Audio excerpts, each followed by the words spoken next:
Good afternoon, everyone. My name is Chris Curry. I'm Director of the Pensions Policy Institute, and I'd like to welcome you to this event, Engaging with ESG. As with many events nowadays, we are encouraging people to tweet, at least during the first part of the event. And you can see our Twitter handle and the hashtag on the screen there, at PPI_research for the handle, and at PPI launch for the hashtag. But I will later on in the event, when we get to the discussion part, that will be under the Chatham House rule, and I'll make you all aware of what the implications of that are for tweeting when we get to there.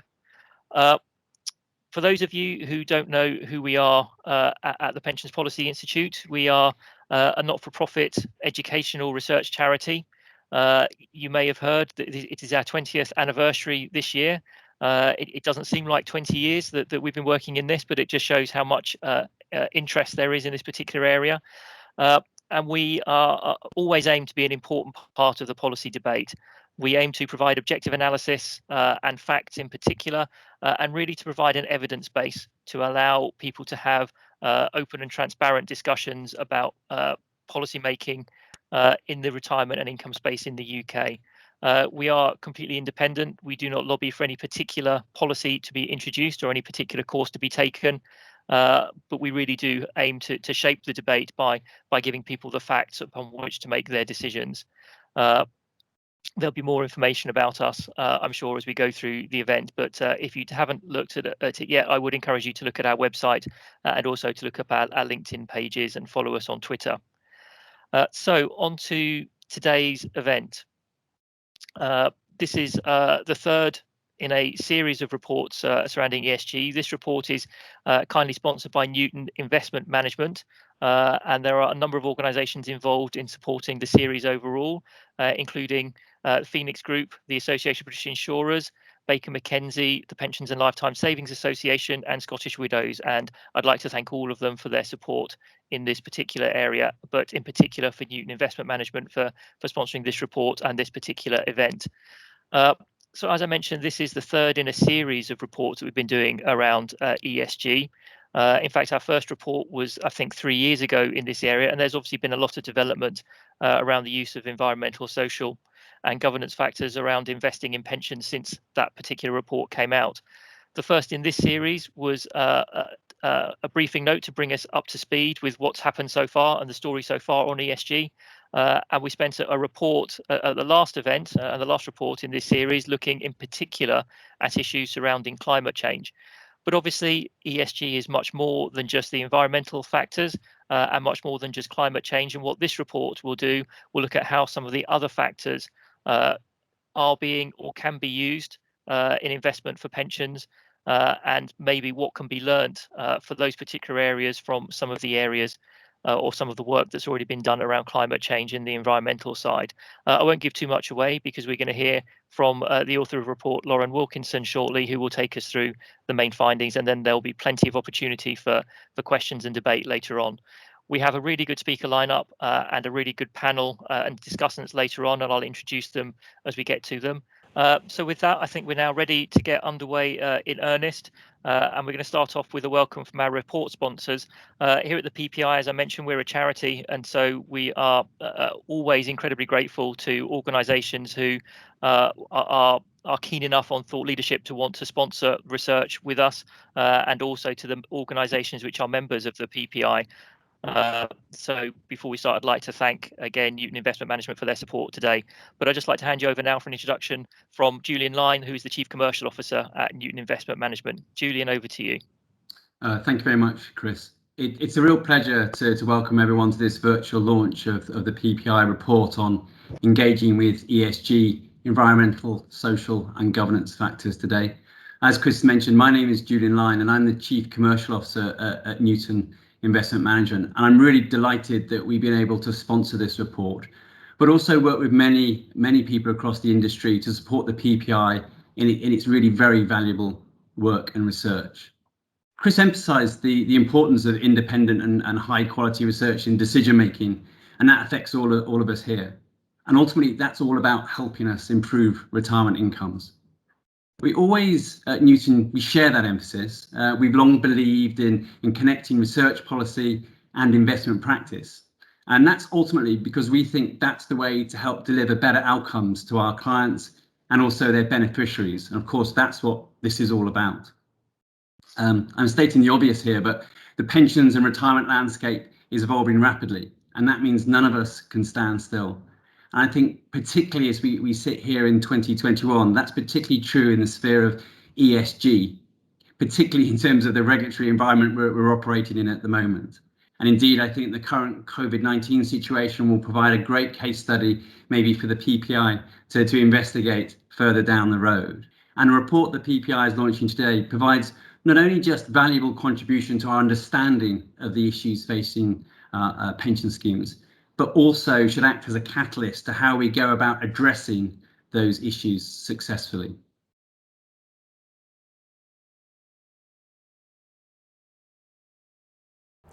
The pensions and retirement landscape is changing rapidly. Pension scheme trustees are being put under huge pressure to include ESG in their decision-making process, but also being put under pressure to ensure that they report on how those ESG factors are being taken into consideration. We're really clearly on the start of a journey where the regulator is scrutinising the role of ESG in pension scheme decision-making. Because of that reason, Newton have sponsored this report from the Pension Policy Institute, an organisation that's renowned for over 20 years of delivering research-led independent research that not only outlines the challenges that pension schemes in the UK are under, but also acts as a catalyst for fund managers and other stakeholders to come together to solve the challenges that pension schemes face.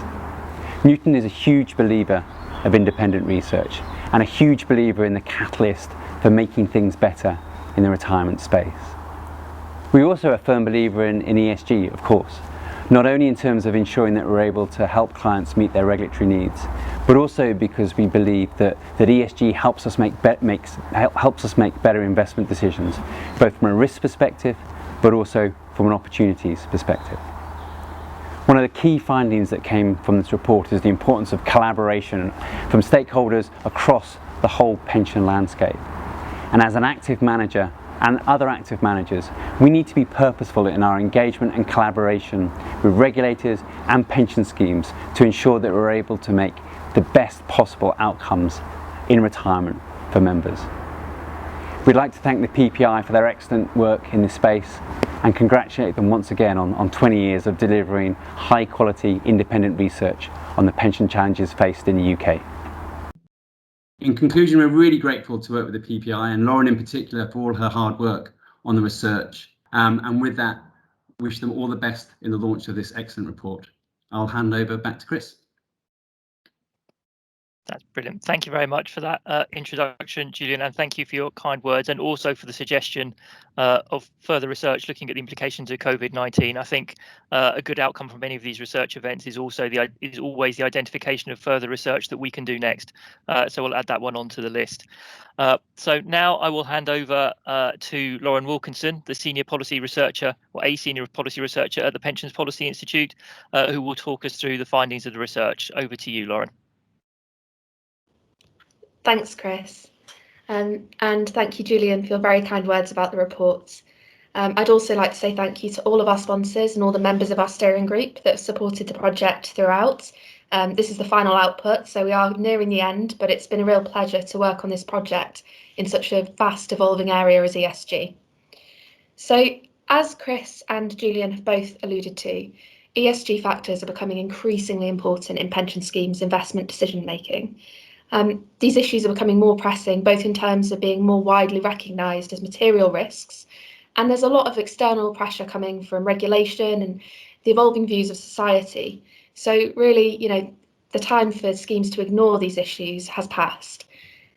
Schemes really need to engage with ESG issues, but for some time, much of that focus has been directed towards climate change. And as Chris said previously in this series, we did allocate an entire report to climate change as the most developed area where a lot of work has been happening I find that when I read the papers about pensions, I can scarcely go a day without seeing that another pension scheme has committed itself to net zero, which is great, and that's great progress on ESG. But if we're going to get to a point where pension schemes are making sure that their members are appropriately protected against all ESG risks, they'll need to start taking a broader view. And sometimes this focus on climate change has led to the neglect of other ESG considerations. But what we've seen over the last year with the events such as COVID-19 and equality and labour rights movements, we've seen some of that focus shifting towards more social and governance considerations. So today I'm going to talk you a little bit through the way that that's developing, some of the challenges and the opportunities that schemes are facing as they look to broaden their views on ESG beyond climate change, and to take into account the other environmental, social and governance factors. If I could begin by taking you back to where the previous report in this series left off. So, engaging with ESG climate change concluded that while a lot of work has been done to improve the way in which pension investment strategies take account of climate change, there's still work to be done. So the report identified 5 key areas where development might be beneficial. First of all, integrated goals, so establishing a consensus and more joined up working across all stakeholders on the goals and the practical steps that might be needed to achieve those goals on climate change. Then engagement and stewardship, so a greater focus on the engagement and stewardship activities that are being carried out either by schemes or by those acting on their behalf, such as providers or asset managers, to ensure that the companies that they're investing in across the board are making progress towards climate change goals. Third of all, there's encouraging innovation from third parties, so putting pressure on those who are acting on schemes' behalf to make sure that their offerings actually fit with the aims of the scheme, to make sure that members are adequately protected from these risks. We also identified the need to increase knowledge and understanding, so to make sure that those who are responsible for making scheme decisions have a high enough level of knowledge and understanding to either integrate these risks themselves or to be able to hold third parties to account in the way that they're integrating them within the scheme's investment strategy. And finally, we said that there might be a need for development in terms of standardising data, or at the very least definitions, around climate change and responsible investment, to make sure that everyone's starting off from the same point, and those that might be lagging behind are able to kind of catch up at pace as we have the regulation happening at quite rapid speed. That can be a challenge for those that haven't been doing much around climate change and ESG. So that's what we identified in terms of the development areas for climate change specifically. But these development areas are perhaps even more salient for other ESG factors, which are a bit further behind than climate change. So some of these other ESG factors appear to be on the same path towards more effective integration and following that same trajectory as climate change, but they're earlier on in the process. What that does mean, though, is that the progress that's already been made towards more effective integration of climate change risks can be used as a guide or blueprint for increasing the effectiveness of efforts to integrate these other ESG risks. And consistency in the way in which these various areas of ESG are approached is likely to yield a greater protection for members against these risks. So, as I've said, for some time, much of the focus on ESG has been directed towards climate change. And a lot of the recent shifts in investment strategy have largely focused on the shift to a carbon neutral economy. But this heavy focus on climate change among pension schemes, policymakers, and society more broadly has at times left other ESG factors overlooked. However, as ESG investment becomes increasingly important and pension schemes are considering it more and more in their investment strategies, focus on these other areas is also growing.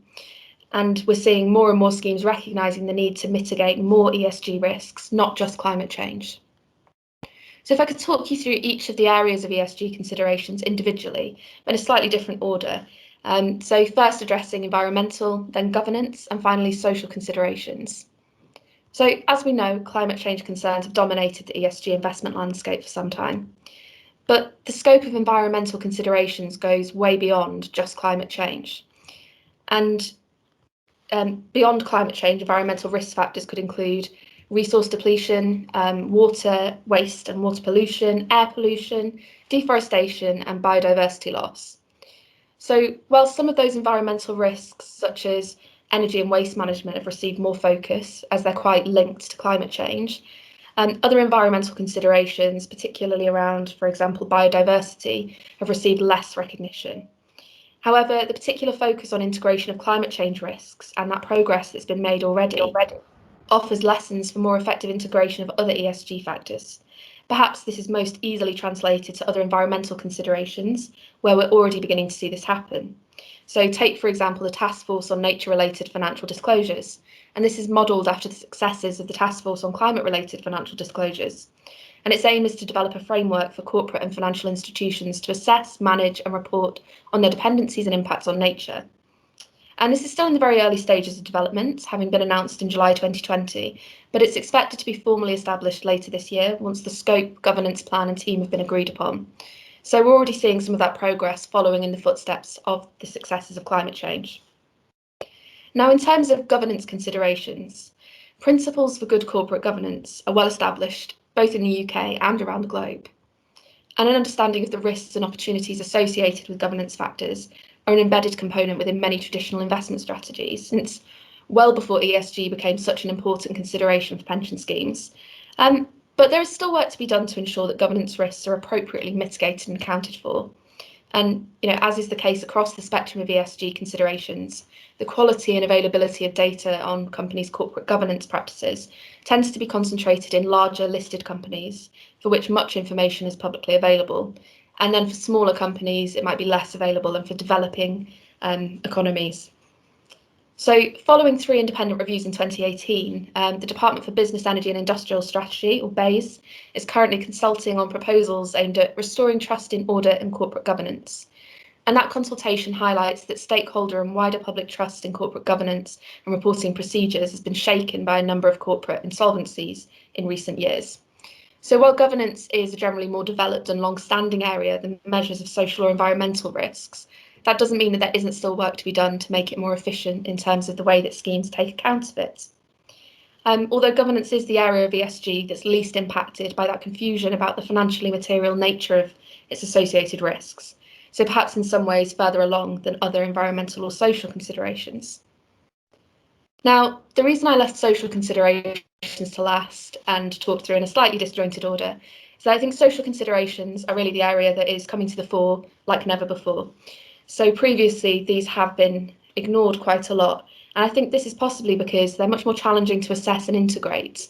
So the broader scope and qualitative nature of social factors can make it hard to measure impact and to understand how to integrate these risks effectively. While financial risk has to be the main focus of pension schemes when they're deciding how to invest their members' savings, for social factors, there seems to be a little bit more focus on creating social benefit rather than just preventing harm. What this means is that social factors can be more challenging to assess than environmental factors, which tend to focus on reducing harm, or governance, which tends to operate within existing legal or stewardship frameworks. So a respondent to the Engaging with ESG survey that we carried out as part of this research highlighted the existence of difficulties with measuring positive social impact. And when we consider the historical confusion between the extent to which kind of ESG factors are financially material and a perceived conflation between ESG and ethics, the nature of social factors might make some investment decision makers more hesitant to engage where the financial materiality is less obvious than for environmental or governance factors. And there can also be regional and cultural variance in the definitions and the importance given to different social issues. But what we've seen, nevertheless, is that social considerations are really growing in importance, a shift that's been accelerated and highlighted by the events of the last year. So, as I mentioned in my introduction, the ongoing COVID-19 pandemic, equality movements such as the Black Lives Matter movement, and landmark court cases on labour rights that we've seen in terms of Asda, in terms of Uber, and we've seen developments around Deliveroo just in the last month with them floating on the stock market for the first time. And these have really emphasised the importance of areas in health, labour practices and societal inequalities that might previously have been overlooked. So last year, nearly 2/3 of PRI signatories said that COVID had highlighted some social issues that were not already a priority within their investment strategy. So it really has pushed schemes and investment decision makers to look a bit closer at those social issues. And I think this broader focus will continue through 2021 and further.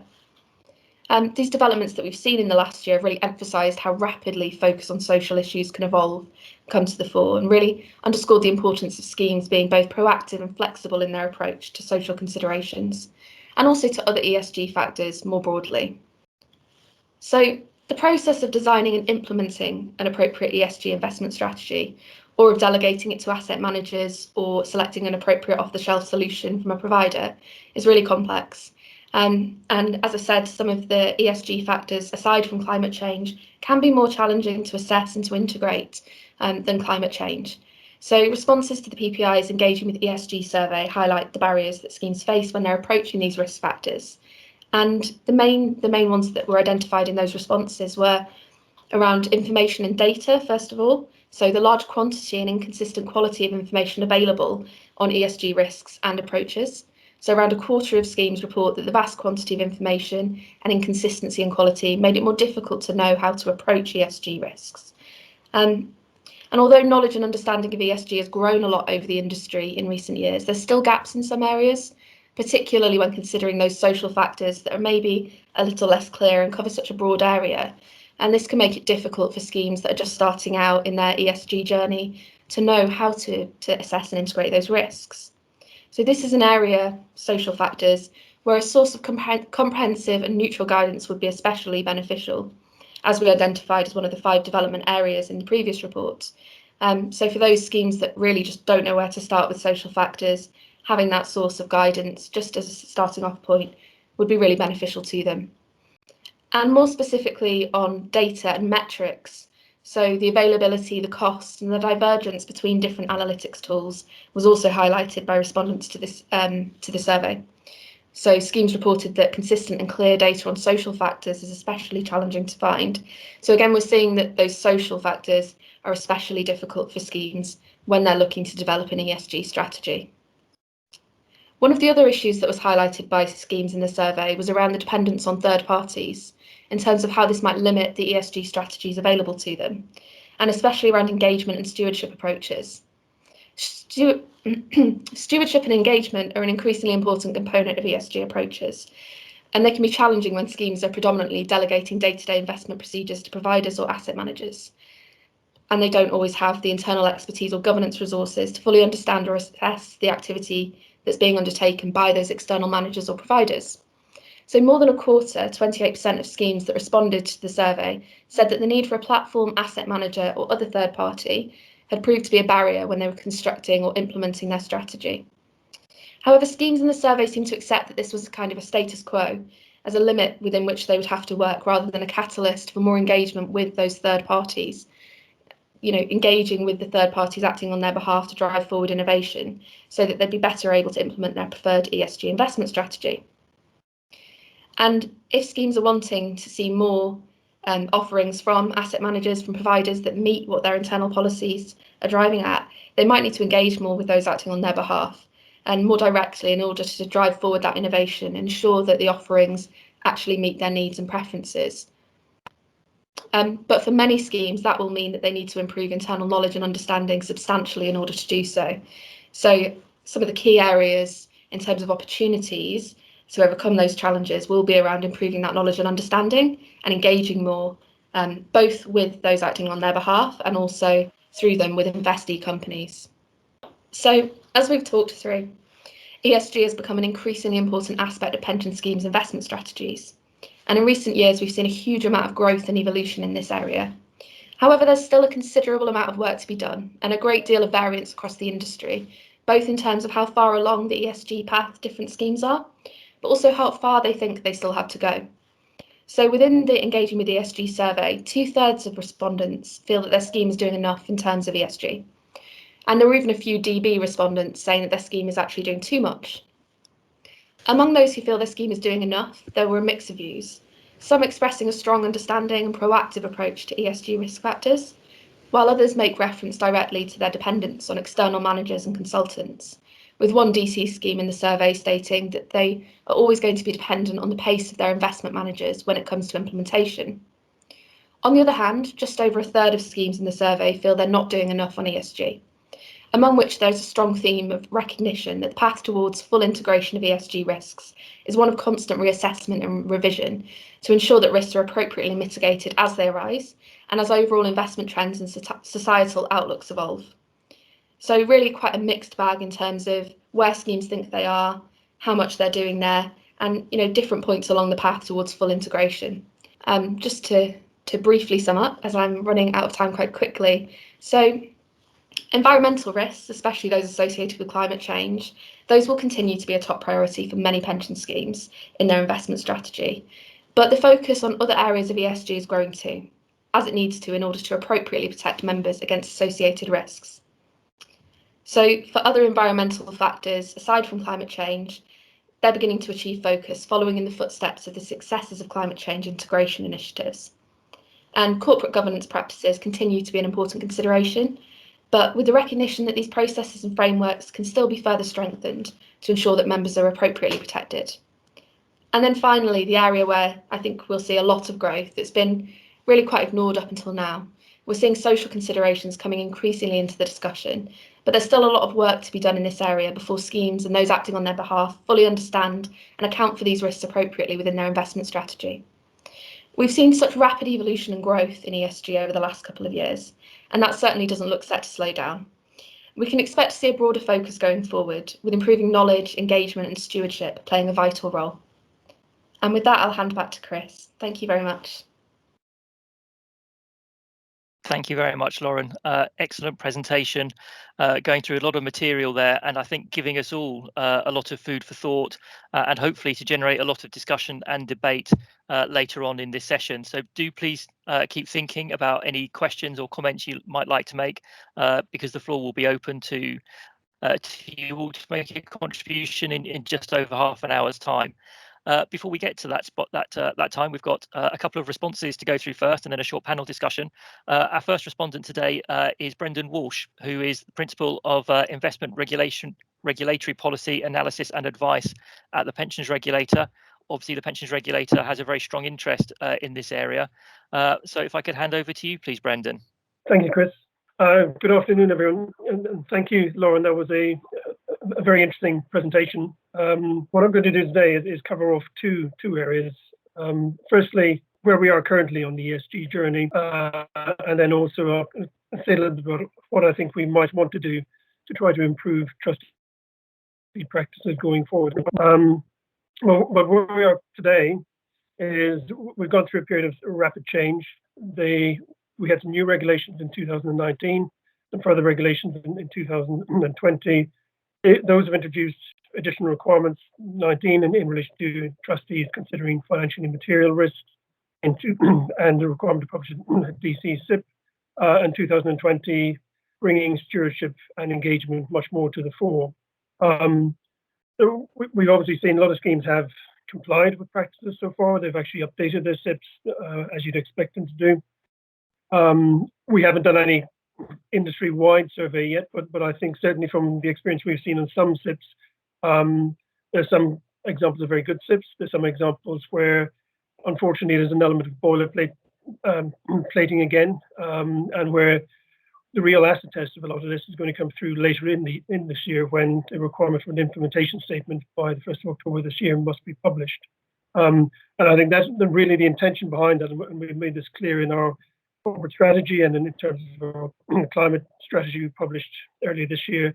We expect those implementation statements to make clear, translate those words into actions, and to actually make sure that trustees and schemes are starting to implement some of these practices across the board, and do it so in a transparent way.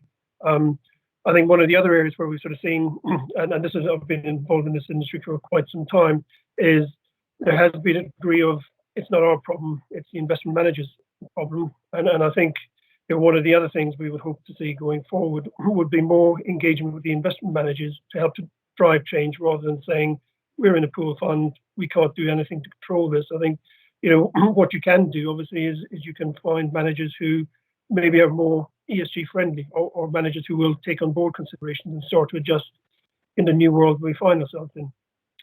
I think Lauren's report quite rightly highlighted the fact that climate has been high up the agenda for us, and for many people in the industry in recent times, and that will continue to be a priority going forward in the immediate future. We have the requirement for TCFD reporting for schemes that are in scope coming through later this year, and then additional schemes in next year. And in 2023, the DWP is going to review how that is bedding into industry, and potentially look at extending that further.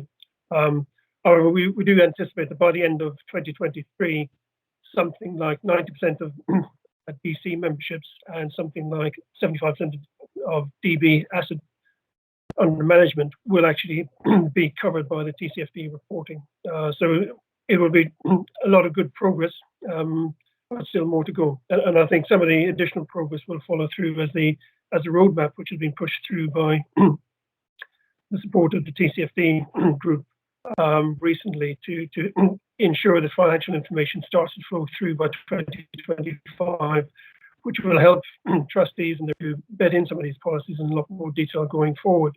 But you can't get away from it, and I think Lauren quite rightly did highlight that there are other areas. It's not just about the C in the E, it's also about the S and the G. And climate change itself, as we've highlighted in our climate change strategy, is in itself, apart from being an immediate risk, it is an inequality. There is a huge social inequality, and there are potentially huge risks if we're to develop and go forward and involve a just transition. So you can certainly see more focus translating across to the social aspects going forward.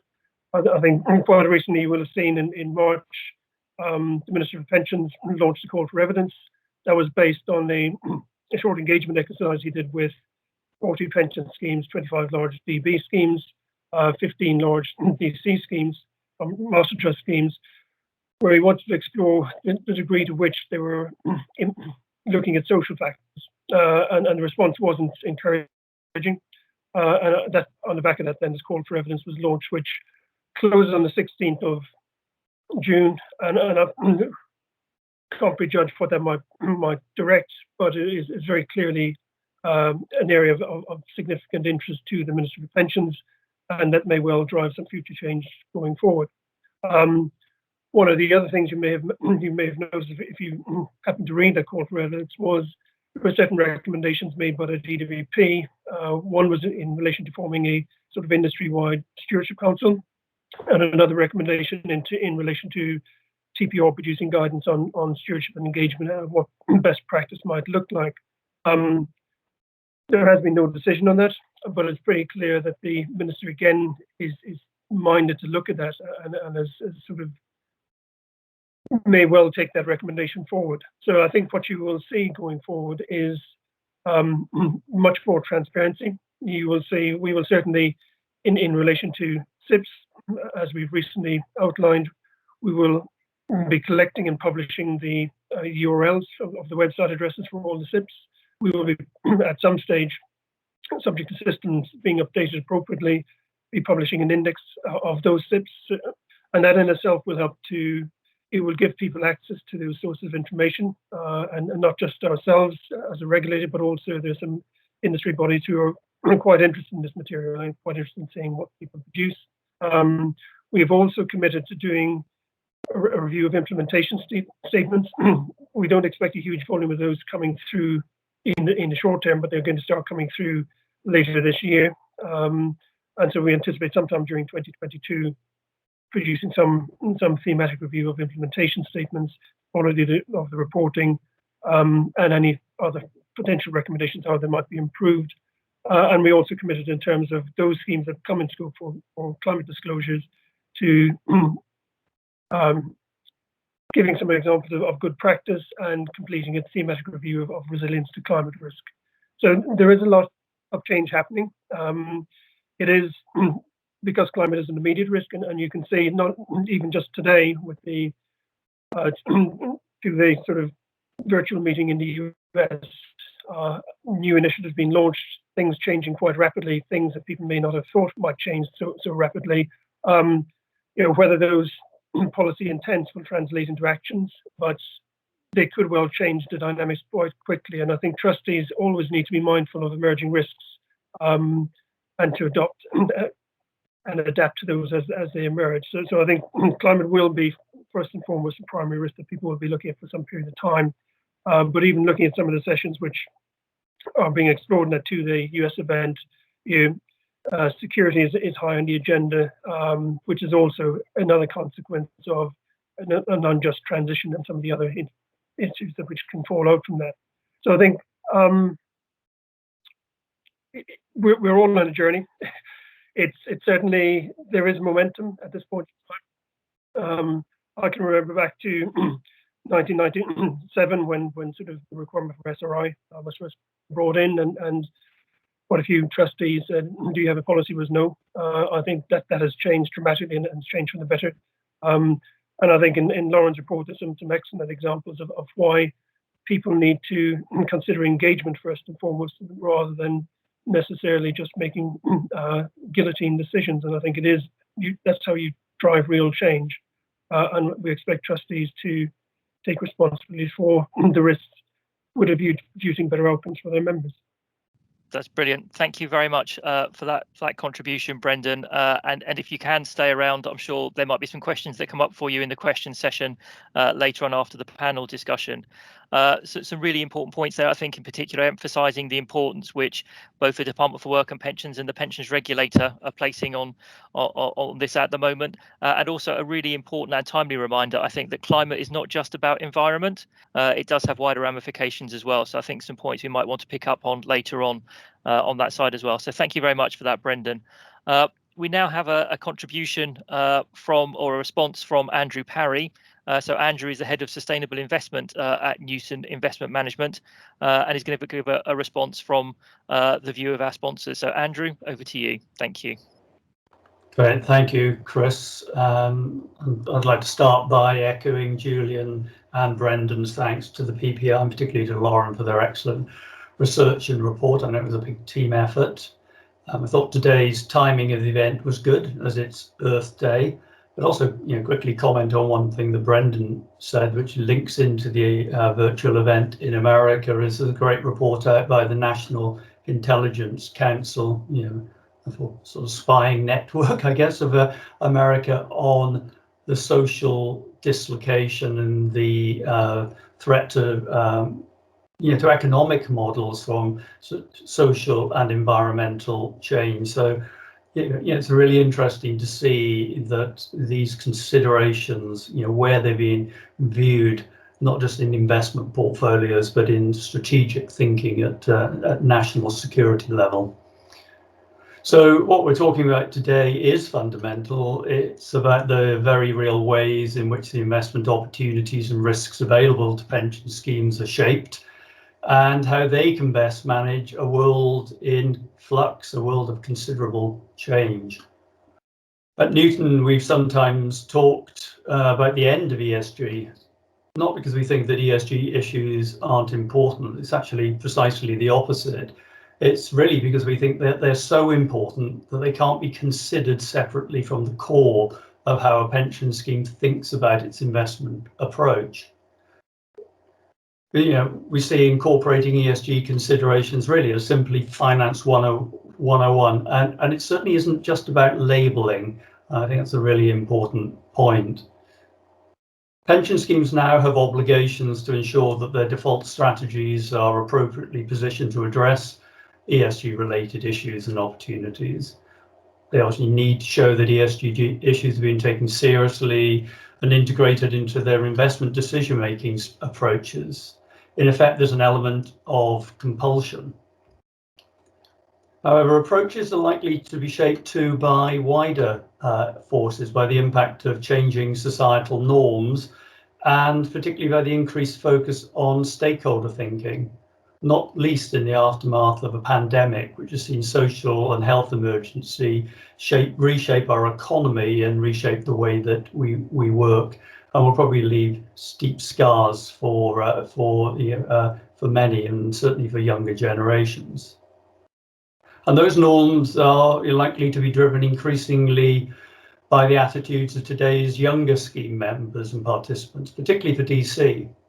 Studies have shown that younger generations, the fabled millennials and younger still, rank ESG considerations as equally important as investment outcomes when considering investment decisions. As has been commented already, never before has there been so much interest in sustainability. Despite the COVID crisis, the ESG and sustainable labelled funds actually saw record inflows in 2020, which is really an important watershed moment, because it's the moment when capital was really mobilized in the direction of these critical environmental and social matters. And more broadly, awareness of the importance of managing the environmental impact and social consequences of our economic lives is actually beginning to shift the focus from product labels towards the reorientation of business models and to, the allocation of corporate capital, environmental, social, natural, and human. And it's very much about being resilient and relevant in a changing world. But this isn't just about regulatory compulsion or just about reflecting societal changes. I think the key value of the PPI's research and the reason to heed the recommendations contained in the report is that they relate directly to improved pensions outcomes. As the report identifies, the majority of schemes recognise the financial imperative at the heart of ESG that already exists. The PPI's research identified 5 key areas where further progress should help support pension schemes in addressing ESG related issues. The first is the building of a consensus among and across stakeholders about ESG focused goals. The second is around engagement and stewardship, as Brendan just correctly highlighted. Thirdly is around the need for innovation, both in products and in the provision of supporting data. Fourthly, there's the increasing knowledge, education, and understanding that's needed. And then finally, the standardization of data and definitions. As an asset manager, we seek to support our pension scheme clients in their journey in this area. And it very much is a journey, because it is a complex topic that has no simple route map. We need to be transparent in how we evaluate the companies in which we invest on their behalf. And this is where we believe that active management is so important. ESG should never be just about what a company is disclosing, but it should be about what it's actually doing. And this is where rigorous research is vital to drill down into the details. It should never be about methodology, but it should be about the underlying purpose. We also need to clearly communicate our own sustainability activities as businesses. Our approach to diversity and inclusion, our own approach to how we manage environmental issues, and how we hold ourselves, to account. Areas such as TCFD reporting and increasingly the role in supporting a transition to a net zero world are important indicators of what you stand for as an investment management company. To us, active engagement with companies is a particularly valuable tool in seeking to ensure that portfolios are positioned appropriately to address ESG related risks and opportunities. As Brendan said, engagement affords the opportunity to identify and support issues that are improving their behaviour that's aligned to better outcomes for our pension fund clients. Indeed, there's a growing body of evidence that suggests by actively engaging with companies on responsible investment issues, investment returns can be enhanced over the long term. The most direct form of engagement is voting. When dialogue fails to yield the results, executives and boards can ultimately be held to account through the power of proxy voting, really a central part of what it means to act as an owner of securities. However, we also believe that using human interaction to maintain a meaningful and at times forceful dialogue with issuers is important in helping to deliver better outcomes for shareholders and through the power of feedback loops. This is increasingly evident in the dialogue with the issues of corporate credit.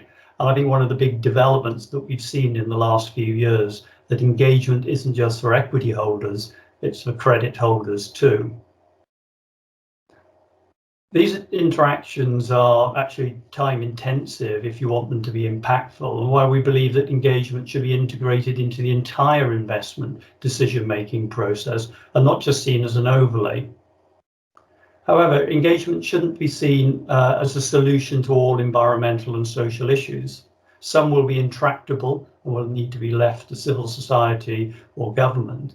Investors might indeed be better served by avoiding a stranded business model in supporting the meeting of their investment objectives for clients. Not all issues can be resolved by engagement. In important and visible ways, investors are all activists now, and that's certainly something that we are finding across our client base. And this is both in the pension fund space, but also in the financial advisory space. The recent and rapid growth of both active and passive ESG and sustainable assets has been accompanied by a rise in active engagement and proxy voting across the industry, which is welcome. No longer are people absentee landlords. Nowadays, rather than pliantly voting with management, investors are increasingly voting against management. They have a voice that they're using in a vigorous and activist form.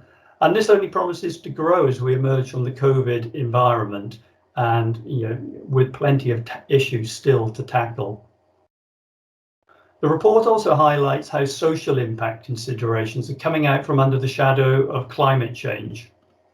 This nascent but rapidly increasing awareness of the implicit social responsibilities of companies and issuers, once referred to as the social contract, is illuminating. 5 years ago, climate considerations were in a similar emerging state of awareness, and now they stand at the centre of the global reallocation of capital, with 9 out of 10 of the largest economies in the world signed up for net zero. I'm optimistic that the groundswell of interest in social impact potentially signifies the start of a very significant social economic recalibration, and actually will help ensure that the difficulties highlighted earlier in engaging on social issues will be addressed in the same way that climate change has been addressed. Innovation, again, as the report identifies, is important, but innovation alone is not going to solve the planet's most pressing problems. Sustainable investment needs a genuinely pragmatic approach, and really shouldn't be limited to a narrow sleeve of solution providers.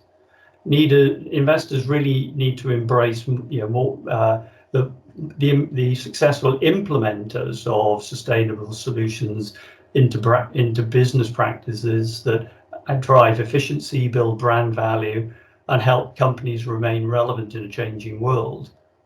Many business models will need to adapt and transition, indeed, if they're actually to survive the many complex and challenging transitions going on in our society, climate, and economy. We also need to be mindful of what happens when too much money chases too few profitable and enduring economic opportunities.